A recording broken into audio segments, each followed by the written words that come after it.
nakalimuot, ang daming mga problema kailangang harapin. Pero salamat sa ating Panginoon.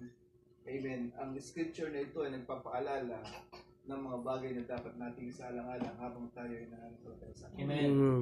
Sabi ng Biblia, mga kapatid, Amen. Wherefore seeing we also compass about with so great a cloud of witnesses. Marami daw, hallelujah, tayo daw ay, amen, marami tayong mga witness. Ibig sabihin, maraming mga nakamasid sa atin. Marami ang mga nagbabantay sa atin. Hallelujah. Marami ang gumagabay, ika nga sa ating lahat. Yung say amen. Kung inaakala nyo na wala sa ating umaalalay, hallelujah, bukod sa, amen, sa mga sarili nating pag-alalay sa ating mga pamilya, ang Diyos, hallelujah, ay nagsusugo ng maraming witnesses para lalayan tayong lahat. Amen. Amen. Hindi siya nagpapabaya. Nagsusugo siya ng maraming bantay para bantayan ang bawat lakad natin. Ang bawat pagtulog natin, ang bawat pagkakmang natin, ang bawat pinupunta natin, ang Diyos nagsusugo siya, nagpapatiuna siya ng mga angel para tayong lahat ay bantayan. Amen. Amen. Sabi ng Biblia, hallelujah, about with so a great cloud of witnesses. At yung mga saksing ito, hallelujah, sa lahat ng ninadaan natin, sila ang sasaksi, amen, sa ating Panginoon, sa mga bagay na ginagawa natin na pagtagumpayan nating lahat. Amen. Amen. Let us lay aside every weight, at habang daw tayo, hallelujah, amen, ay nagpapatuloy sa pananampalataya, iiwan daw natin, hallelujah, ang bawat pasan. Gusto kong basahin sa Tagalog ang scripture na ito. Sa Book of Hebrews chapter 12 verse 1. Mas maganda sa Tagalog. Amen. Hebrews chapter 12 verse 1. Natin. Para hindi natin maintindihan natin sabi ng Biblia.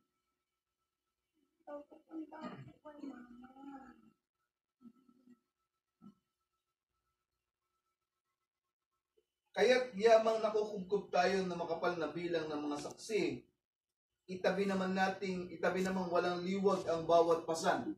So, ang paalala ng Biblia, mga kapatid, dapat daw itabi natin walang liwag ang bawat pasan. Yung mga pasan natin, hallelujah, amen, itabi natin walang liwag. Okay, ibig sabihin, huwag mong alalahanin yung pasan na meron tayo. Huwag kang mahadlangan ng bawat pasan na nakalagay sa iyong harapan. Can you say amen? Sabi ng Biblia, at ang pagkakasalang pumipigil sa atin, ibig sabihin, baliwalay natin. Yung mga pagkakasalang gustong pumigil sa ating pananampalataya, ay hallelujah, huwag nating pansinin yun. Amen. Kasi hindi yun makatutulong sa ating paglago. Amen? Yung mga pansarili, personal na problema, personal na mga bagay na humahadlang sa ating pakikitungo, pakikipagrelasyon sa ating mga mahal sa buhay, sa ating mga kapatiran, dapat isang tabi natin ang bawat bagay na ito, mga kapatid. Dahil ang lahat ng iyon ay hindi makatutulong para tayong lahat ay umunlad sa pananampalataya sa ating Panginoon. Kung sa tingin nyo, ito'y bagay na hadlang para tayo magpatuloy, itabi natin yan. Amen. Amen. Hallelujah. Wag mong ilagay sa iyong harapan ang mga bagay na alam mong makakatisod sa iyo. Wag mong ilagay sa iyong harapan ang bagay na alam mong hindi ka makakadaan. So sabi ng Biblia, itabi niyong lahat ng walang liwag ang bawat pasan. Kung ikaw ay hirap na hirap sa iyong pasan ngayong gabi, may hirap ka sa iyong pasan sa iyong buhay, itabi mo yung pasan na ito. Amen. Amen. Ilagak mo ito sa ating Panginoon. Dahil meron siyang mga saksi, hallelujah, na nakamasid sa iyo at handang umalalay sa iyo. Purihin ang ating Panginoon, hallelujah.